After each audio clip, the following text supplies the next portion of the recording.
오늘 신문입니다. 먼저 경향신문입니다.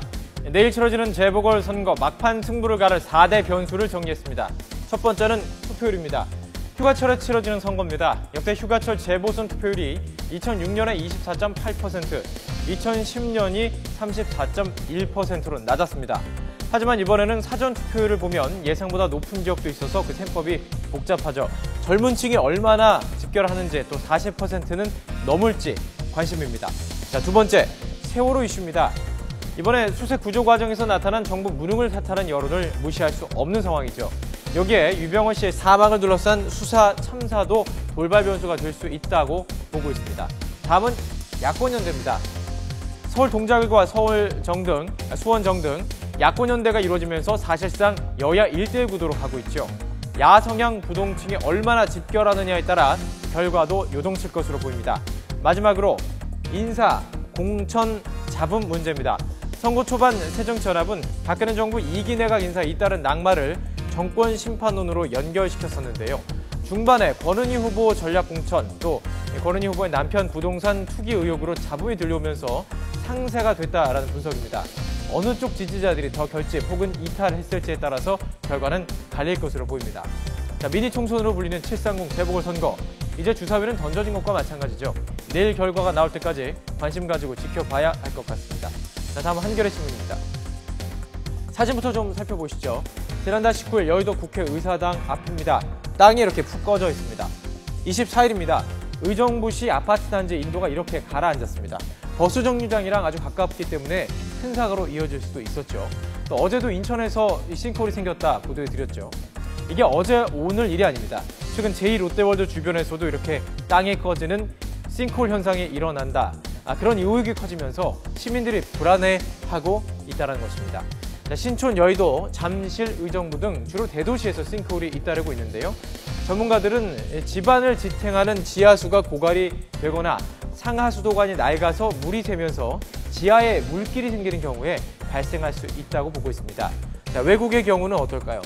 지난해 8월에 미 플로리다에서는 3층 리조트 건물이 무너지기도 했었죠. 스위스의 경우는 이런 경우를 막기 위해서 지하수를 쓴 만큼 다시 보충하고 있다고 합니다.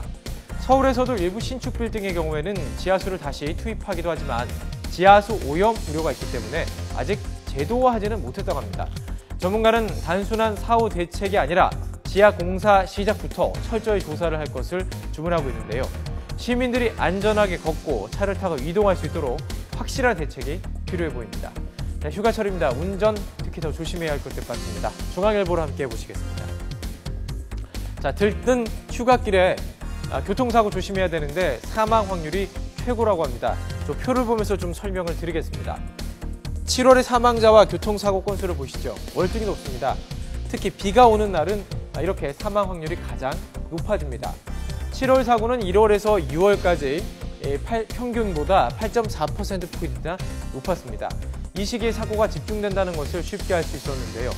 휴가를 갔다가 돌아오는 길에 과속을 하고 또 졸음운전도 많이 하기 때문이라고 분석이 됐습니다. 다시 한번 정리를 해보면 휴가철에서 돌아오는 길, 그러니까 금요일이나 토요일쯤 오후 8시에서 10시 사이 경기 지역에서 가장 많은 사고가 발생했다고 합니다. 집중력이 가장 떨어지는 시기라는 것이죠. 가장 취약 시간이 이쯤이라는 거 기억하시고요. 안전운전 하시기 바랍니다. 자, 동아일보에서는 우리나라로 들어오는 외국인 관광객과 관련된 기사를 실었습니다.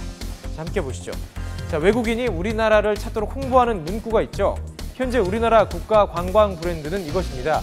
Imagine Your Korea. 자, 무려 개발비만 13억 원이 들었다고 합니다. 그런데 외국인들에게 문구가 어떤지 물었더니 반응은 이랬습니다. 뜬금없이 뭘 상상을 하는 건지 묻고 있습니다. 자, 역대 브랜드를 좀 살펴보겠습니다. 2001년 다이나믹 코리아. 역동적인 이미지를 강조하려 했지만 남북 분단 이미지가 강해서 오히려 다이나마이트 코리아로 잘못 읽히는 문제가 있었습니다. 2007년 코리아 스파클링. 생기 넘치는 한국을 강조했지만 외국인들은 한국에서 탄산수가 많이 나냐고 물었다고 합니다. 자, 이번에 Imagine Your Korea. 한국을 보러 처음 오는 관광객에게 한국에 뭘 상상하라는 것인지 도대체 모르겠다며 한국인들에게 하는 말이 아니냐고 반문하고 있습니다. 국내 네이밍 슬로건 전문가의 점수도 100점 만점에 60점이었습니다. 자, 정말 그렇습니다. 한국을 보고 싶어서 오는 사람에게 당신의 한국을 그려보세요 떠오르는 이미지가 뭐가 있을까요? 수십 원이 들어가는 사업입니다. 신중하게 시장 조사를 더 했어야 하지 않을까 생각해 봅니다. 자, 마지막 기사입니다. 조선일보로 함께 볼 텐데요. 이어지는 사고를 바라보는 엄마들의 마음을 담았습니다.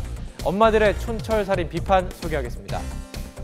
군대를 보내도 학교를 보내도 유치원에 가도 사고가 일어난다.